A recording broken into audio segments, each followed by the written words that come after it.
Neurology स्थिति बताती है कि बार बार अपने आने विचार चाहे बोले न जाए मस्तिष्क की संरचना को बदल देते हैं। इस प्रकार की इच्छाएं हमारे अवचेतन मन में गहरी जड़ें जमाती हैं और हमारे व्यवहार को निर्णय दृढ़ रूप से नियंत्रित करती हैं। अभ्यास कैसे करना है? अभ्यास के बारे में लिखते हैं कि हर दिन कुछ संभव समय केवल अपनी चुप इच्छाओं को पहचानने में लगाएं। एक डायरी रखें जिसमें उन मौन इच्छाओं का आप शब्द दें। एकाग्रता से सोचें, क्या मेरी कोई चुप इच्छा मेरे जीवन की दिशा तय कर रही है? उदाहरण जैसे इच्छाएं चिल्लाती नहीं, वह अक्सर सबसे पवित्र और सच्ची होती हैं। स्वामी राजदेव महाराज कहते हैं कि प्रश्नोत्तरी, क्या आपने कभी ऐसी कोई इच्छा महसूस की जो कभी बोली नहीं गई? चुप इच्छाओं का जीवन पर प्रभाव कैसे पड़ता है? क्या हर भावना को शब्द देना जरूरी है? हर मनुष्य के भीतर मौन इच्छाओं की एक नदी बहती है। वो इच्छाएं जिन्हें कोई सुनता नहीं, पर ईश्वर जरूर सुनता है। इस अध्याय का सार है कि चुप रहने वाली इच्छाओं को भी समझो, उन्हें सम्मान दो, क्योंकि यह भी ऊर्जा है और जो तुम्हें ब्रह्म से जोड़ सकती है।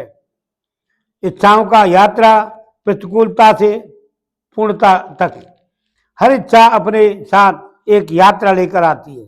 हर यात्रा सरल नहीं होती, बल्कि अपनी उलझी हुई अस्वीकारों और आत्म संशयों से भरी होती है।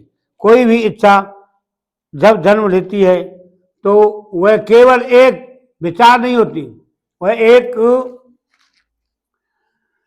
ऊर्जा होती है, एक दिशा होती है।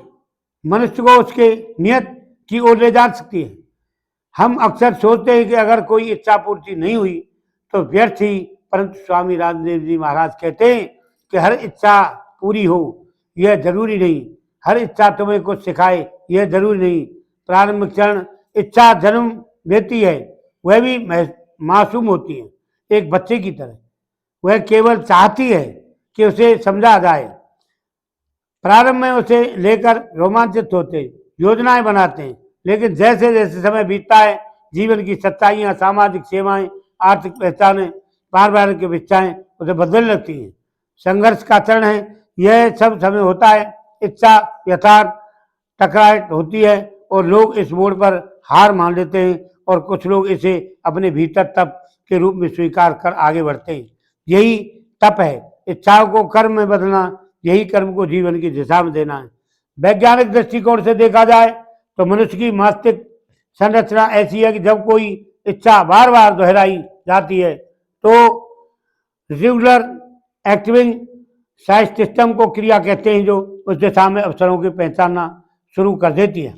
इस प्रकार इच्छा धीरे धीरे मस्तिष्क के न्यूरल नेटवर्क को पुनः प्रोग्राम करने लगती है। पूर्णतः चरण हम संघर्ष से गुजर रहे हैं और यह हमें प्रतिष्ठित फल मिलता है, फिर इससे बड़ा बांध मिलता है। वह पूर्णतः वह नहीं होती जो हमने कल्पना की थी, वह उससे अधिक परिपक्व, गहरी और सच्ची होती है। प्रेरक कथा है कि एक युवक कलाकार बनना चाहता था और वह उसके पिता से उसे वकील बनाना चाहते थे। उसने समाज के दबाव में कानून की पढ़ाई की, पर मन की गहराइयों में उस इच्छा जीवित रही। वर्षों बाद जब उसने यह जिम्मेदारियां निभा ली, तब उसने चित्र बनाना शुरू किया और पहली प्रदर्शनी में ही उसका राष्ट्रीय पुरस्कार जीत लिया। यानी अपनी जीवन की 3 प्रमुख इच्छाओं को एक पवित्र पंक्ति में लिखो। यह जांचे कि आपने किस इच्छा को किन परिस्थितियों में दबाया। आज इस इच्छा के लिए क्या एक छोटा कदम उठाया जा सकता है? उदाहरण, इच्छा जब तपस्वी बन जाती है तब नियति को भी झुका सकती है।